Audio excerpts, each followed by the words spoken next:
Leith wasn't just the arrivals lounge for Scotland, it was also the international departures lounge.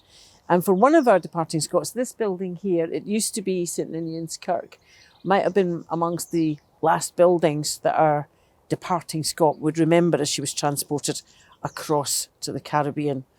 She was the cross-dressing counterfeit witch pricker of Spiny Palace.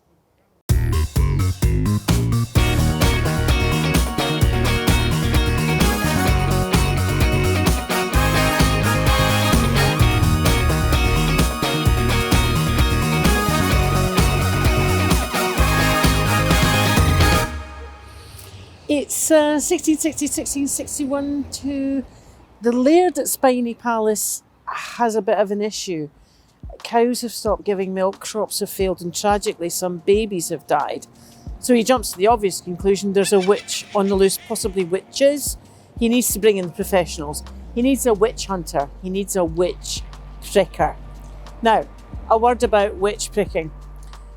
We often think that they used a needle, like a sewing needle, to carry out the witch picking duties, but they didn't. It was actually a needle more like that length. It was big, crochet needle size. Also, they don't just run around stick a needle into you without some preamble. There's a man called John Kincaid. He turns it into an art form. He makes sure that the accused witches are dragged into the public space. They have their heads shaved. They are naked.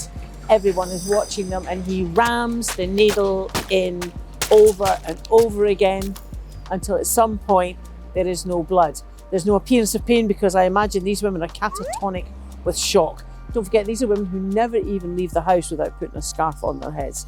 And so the horror of what is happening to them probably puts them into a trance-like state.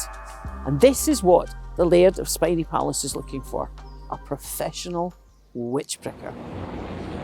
And he's in luck, because a young man appears called John Dick, or Dixon, who claims to be trained in witch pricking. He's got the references as well. He says he's good at it. Well, the Laird can't believe his luck. This is handy. Yeah. So he engages the services of young John Dick, or John Dixon, and the contract is good. Oh yes, there's a contract. His Dark Satanic Majesty may stalk the glens of Scotland, but he'll have to deal with a lawyer when he comes out at the other side. The contract's generous, by the way. John will get 2 shillings a week, subsidence, bed and boards, and 6 shillings if he pricks and finds a witch. In no time at all, he has a servant and a fancy horse. It's going quite well. He gets involved in a really messy case up by Inverness, where actually dozens of women are accused of witchcraft and completely false pretences, and some of the women actually die as a result of young John Dick or Dixon's attentions. But then young Mr. Dick or Dixon makes a mistake. He pricks the wrong person, a guy called John Hay. Now, he's been connected to the King's Privy Council in Scotland, so he's got friends in high places. And he is put to the pricking, and he then writes a letter to the Privy Council, furious, absolutely incandescent with rage. Not because he's been accused of witchcraft, not because of the torture, but he is outraged that this witch picker would not show him his licence. So in other words, it's not because of the fact that I've been put near to death and he is actually on his deathbed, it's because where's your paperwork, pal? So young John Dick or Dixon is summoned down to Edinburgh to face the charges put by the Privy Council. And it's when young John Dick or Dixon gets to Edinburgh that the Privy Council makes a discovery. Ironically, for someone called John Dick, something's missing. John Dick is in fact a woman, Christian Cadell or Cadell.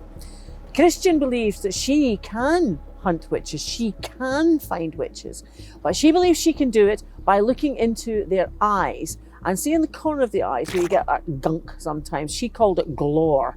If she saw an upside down cross, she believed that you were a witch. But that is not the scientific way to find witches, young lady. We require the use of the needle.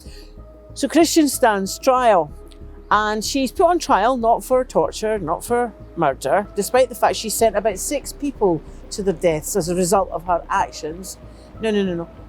Christian is put on trial for wearing men's clothing, which you can't exactly deny because that's how she turned up.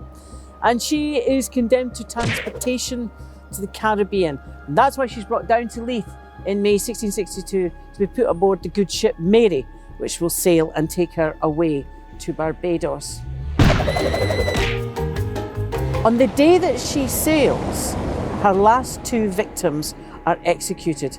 2 women, both called Isabel, both accused of witchcraft, both pricked by our fake counterfeit witch pricker. But just because they were pricked in the wrong way doesn't mean to say you're not a witch, and so you still will be executed.